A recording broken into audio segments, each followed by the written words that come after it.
수속 절차를 다 끝내고 마지막으로 출발을 하려고 뉴욕에 갔습니다. 뉴욕에 갔는데 거기서 그만 이 선교사 부부가 아프리카 선교사로 갈 수 없다라는 것을 알게 되었습니다.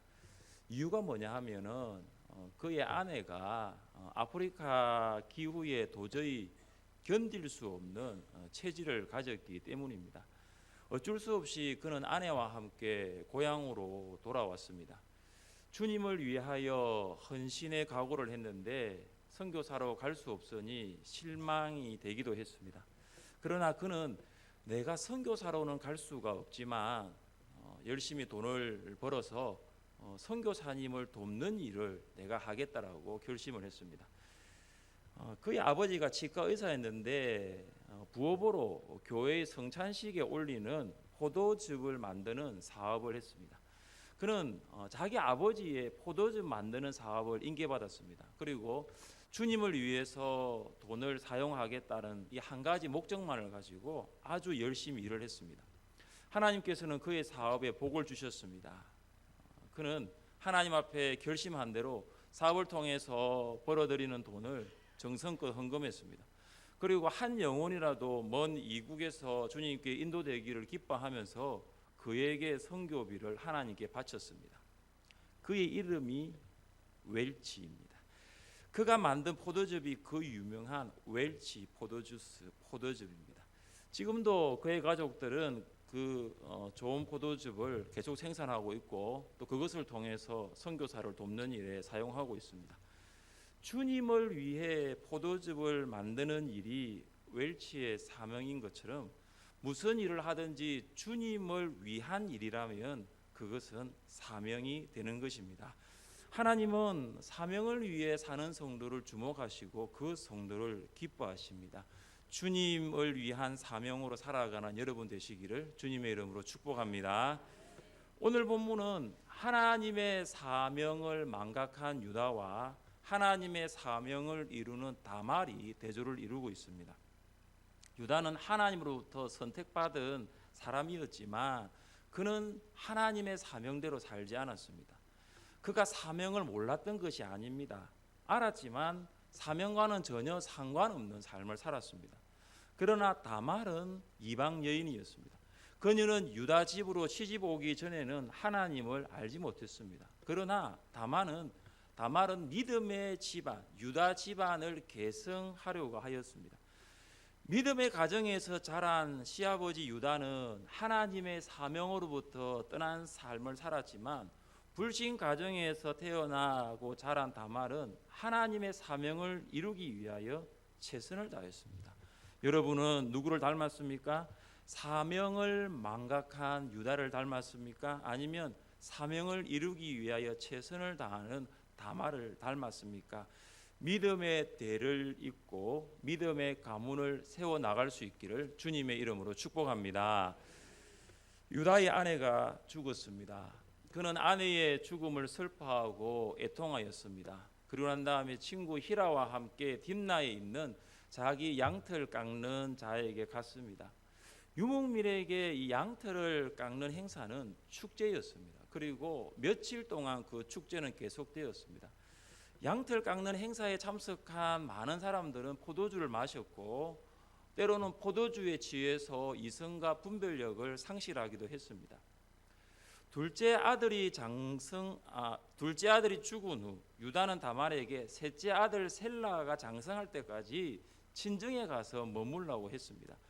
다말이 친정에 머물고 있는데 셋째 아들은 이제 형수와 결혼할 정도로 자라서 장성했습니다. 그런데 유다는 다말을 부르지 않았습니다. 유다는 다말에게 한 약속을 지키지 않았던 것입니다. 유다가 양털 깎으러 올라갔다는 소식이 마침 친정에 머물고 있던 다말에게 들렸습니다. 다말은 과부의 옷을 벗고 창녀로 변장해 에나임 문 곁에 앉아 있었습니다. 한편 유다는 축제 때 양털 깎기 축제 때 마신 포도주에 취해서 이성이 흐트러졌습니다. 그는 창녀로 변장한 여인을 며느리 다말로 생각하지 못하고 동침하고자 했습니다. 유다는 동침을 위해 창녀에게 염소 새끼 줄 것을 말했습니다. 그리고 다말은 동침의 대가로 염소 새끼를 받을 때까지 담보물을 달라고 했습니다. 그래서 도장과 끈과 지팡이를 요청했습니다. 도장은 신분과 권리를 나타내는 것으로 끈으로 연결하여 목에 걸고 다녔습니다. 지팡이는 권위의 상징으로 지팡이의 그 머리에는 누구의 것인지를 나타내는 표시가 새겨져 있었습니다. 유다가 다말과 동침하고 난 다음에 다말은 즉시로 임신을 하였습니다. 유다는 잔치 분위기에 휩쓸려 저지른 자신의 행실에 공개적으로 알려질까를 두려워했습니다. 그래서 유다는 창녀와 한 약속을 지키기 위해서 그의 친구에게 염소 새끼를 보내어 그가 주었던 담보물을 찾아올 것을 부탁했습니다. 사실 유다가 직접 가야 되는데 유다가 직접 가지 않고 친구를 보내는 것을 보면 유다의 행동이 매우 불명예스러웠다는 것을 본인도 알았을 것입니다.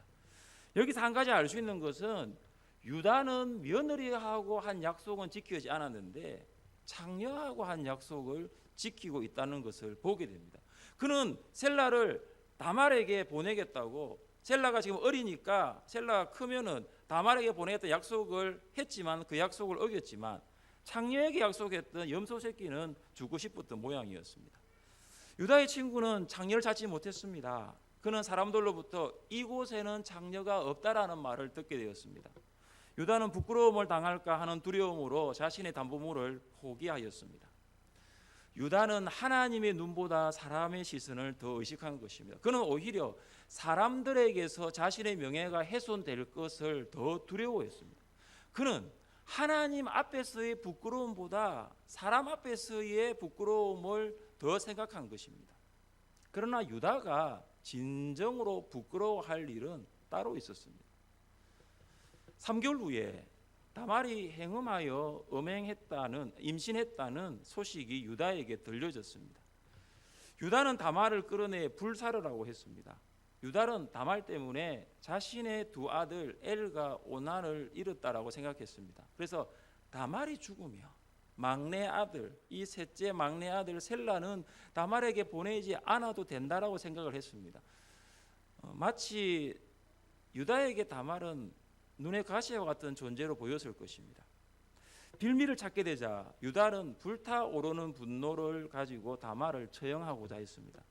다말은 끌려가는 가운데 사람을 유다에게 보내어 이렇게 말하도록 했습니다. 이 물건들, 도장과 끈, 지팡이의 임자로 말미암아 임신을 하였다고 말하도록 했습니다. 다말이 보낸 담보물로 인해 상황은 완전히 역전되어 버렸습니다. 우리 함께 26절 말씀을 읽겠습니다. 유다가 그것들을 알아보고 이르되 그는 나보다 옳도다. 내가 그를 내 아들 셀라에게 주지 아니하였음이로다 하고 다시는 그를 가까이 하지 아니하였더라. 유다는 다말이 보낸 담보물을 보는 순간 자신의 잘못이 무엇인가를 알게 되었습니다. 그리고 그는 말했습니다. 그는 나보다 옳도다. 다말 그녀는 나보다 옳도다 말했습니다. 유다는 마지막 남은 셀라의 생명을 보존하기 위해서 다말에게 한 약속을 지키지 않았습니다. 유다는 즉시 장성한 셀라를 다말에게 남편으로 주지 않았던 잘못을 인정했습니다. 유죄라는 것을 인정한 것이. 아버지의 근본 의무가 무엇입니까? 아버지는 자식을 봐야 되는 거예요. 그런데 유다는 자식을 봐야 하는 아버지의 근본적인 의무를 지키지 않았다는 것을 비로소 깨닫게 되었습니다. 하나님께서 무엇을 명령하셨습니까? 생육하고 번성하여 땅에 충만하라. 땅을 정복하라. 바다의 물고기와 하늘의 새와 땅에 움직이는 모든 생물을 다스리라. 생육하고 번성하고 충만하라는 하나님의 사명입니다. 그러나 유다는 생육하고 번성하고 충만하라는 하나님의 사명을 무시했습니다. 셀라가 장성했는데도 유다는 다말과 셀라를 결혼시키지 않은 것입니다.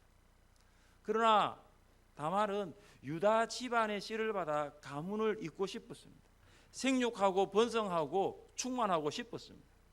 시간이 지나도 유다는 약속을 지키지 않았기 때문에 다말은 유다 집안의 대를 잇기 위하여 시아버지를 속일 수밖에 없었습니다. 다말이 유다와 동침한 것은 육신의 정욕에 의한 것이 아니라 후손에 대한 갈망에 따라 행해졌습니다. 유다는 셀라가 장성했지만 다말에게 장가 보내려고 하지 않았습니다. 그런 상황 가운데 다말은 가문을 잇기 위하여 이런 행동을 취할 수밖에 없었습니다. 유다는 믿음의 가문을 잇는 하나님의 사명을 망각했지만 다말은 믿음의 가문을 이으려고 하였던 것입니다. 창세기 저자는 다말의 행위에 대하여 어떤 도덕적인 판단도 내리지 않습니다. 혹시 여러분은 이 다말의 행동에 대해 도덕적인 판단을 내리십니까? 도덕적인 잣대로 보면 다말의 행위는 옳지 않게 보입니다. 어떻게 며느리가 창녀로 변장하여 시아버지와 동침했다는 것, 도덕적으로 보면 분명히 잘못된 행동입니다. 그러나 다말의 행위는 도덕적인 기준에서가 아니라 율법의 기준 안에서 이루어졌다는 것을 살펴보아야 합니다. 다말은 죽은 남편의 가장 가까운 친족에 의해서 아이를 가질 수 있는 권리를 가지고 있었습니다. 다말은 유다의 아들들 가운데 셀라와의 막내 아들과의 결혼을 요구할 권리가 있었습니다. 이것은 율법이 분명히 정한 것입니다. 우리 같이 한번 읽어보겠습니다. 형제들이 함께 사는데 그중 하나가 죽고 아들이 없거든 아내는 나가서 타인에게 시집가지 말 것이요 그의 남편의 형제가 그에게로 들어가서 그를 맞이하여 아내로 삼아 그의 남편의 형제된 의무를 그에게 다 행할 것이요 그 여인이 낳은 첫 아들이 그 죽은 있게 하여 그 이름이 이스라엘 중에서 끊어지지 않게 할 것이니라. 아멘. 율법을 보십시오. 하나님의 말씀을 보십시오.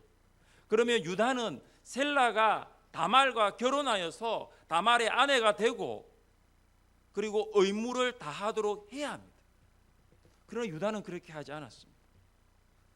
다말은 유다를 속이고 매춘부 역할을 하면서까지 믿음의 대, 가문의 대를 끊지 않고 이으려고 하였습니다.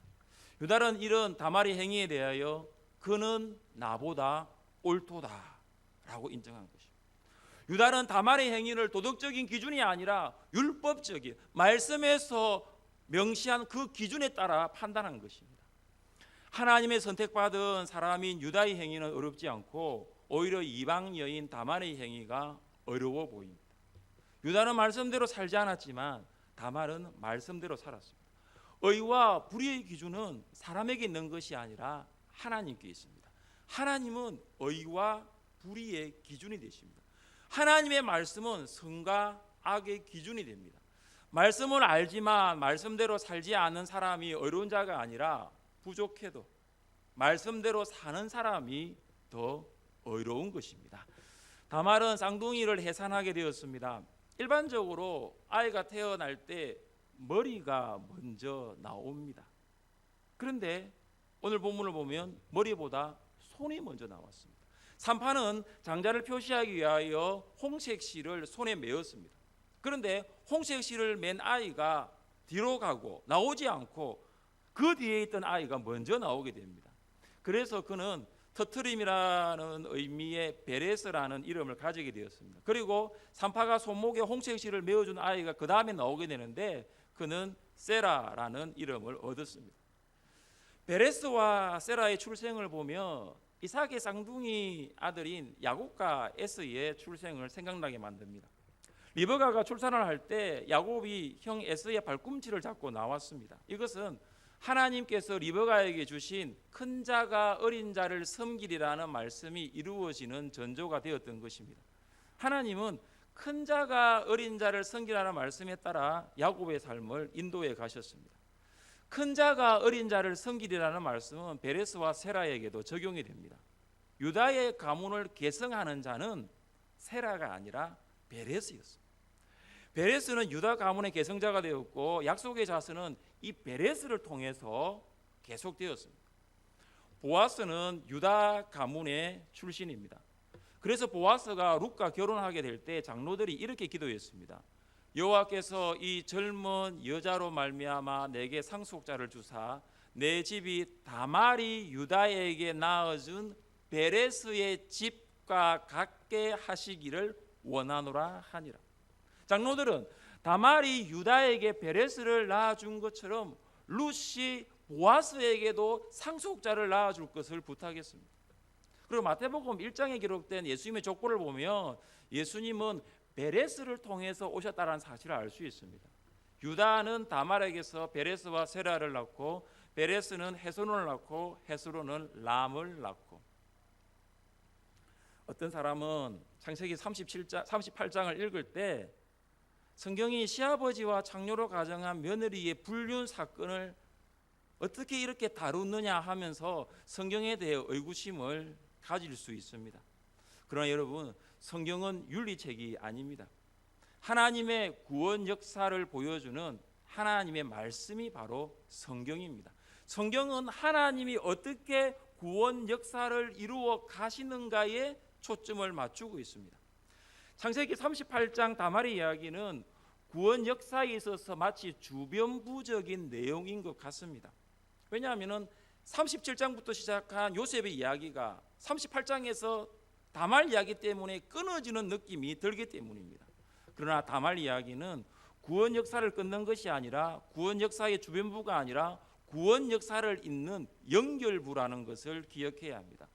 유다는 믿음의 대를 이으려고 했던 한 여인 다말을 통해서 다윗과 세상의 구주로 오신 예수님의 조상이 될 수 있었습니다. 이것이 바로 하나님의 계획입니다.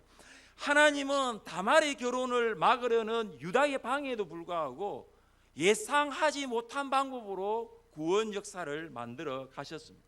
하나님의 구원 역사는 어쩌면 아무 보잘것 없어 보이는 한 여인이었던 다말을 통해서 이루어졌습니다. 시아버지 유다도 관심을 두지 않았던 한 여인이, 이 다말이 믿음의 대를 이으려고 몸부림을 쳤던 것입니다. 하나님은 이 연약한 한 여인을 통해서 예수 그리스도를 오게 하시고 구원 역사를 이루어 가신 것입니다. 우리 함께 말씀을 읽어보겠습니다. 하나님께서 세상에 미련한 것들을 택하사 지혜 있는 자들을 부끄럽게 하려 하시고 세상에 약한 것들을 택하사 강한 것들을 부끄럽게 하려 하시며, 하나님께서 세상에 천한 것들과 멸시받는 것들과 없는 것들을 택하사 지혜 있는 것들을 패하려 하시나니, 하나님은 미련한 사람을 통하여 지혜 있는 사람을 부끄럽게 하시고 연약한 사람을 통하여 강한 사람을 부끄럽게 하십니다. 미련한 사람 안에서, 연약한 사람 안에서 하나님께서 일하시고 하나님의 일하심이 나타나기 때문입니다. 가부장적인 문화 안에서, 그리고 남성 중심의 사회 속에서 다말은 정말로 연약한 사람이었습니다. 마치 다말은 상한 갈대와 같았고 꺼져가는 등불과 같은 존재였어요. 그러나 하나님은 상한 갈대와 같은 다말을 끄지 않으시고 꺼져가는 등불과 같았던 다말을 끄지 않으셨습니다. 하나님은 다말 아래서 하나님의 구원 역사를 이루시고 다말을 통해서 하나님의 구원 역사를 이루어 가셨습니다. 사랑하는 성도 여러분, 여러분은 하나님의 구원 역사를 이루어 가고 있습니까? 여러분은 믿음의 대를 잇기 위하여 최선을 다하고 있습니까? 목자들은 목장 안에서 목장의 구원 역사를 이루어 가고 있습니까? 교사들은 주일학교 안에서 주일학교의 구원 역사를 이루어 가고 있습니까? 목장 안에서 구원 역사를 이루기를 원할 때 유다와 같이 구원 역사를 방해하는 사람이 있을 수 있습니다. 주일학교 안에서 유다와 같이 한 마음으로 사역하지 않는 사람도 있을 수 있습니다. 그러나 하나님은 구원 역사를 이루기를 원하는 한 목자, 한 교사를 통하여 구원 역사를 이루어 가심을 믿으시기를 바랍니다.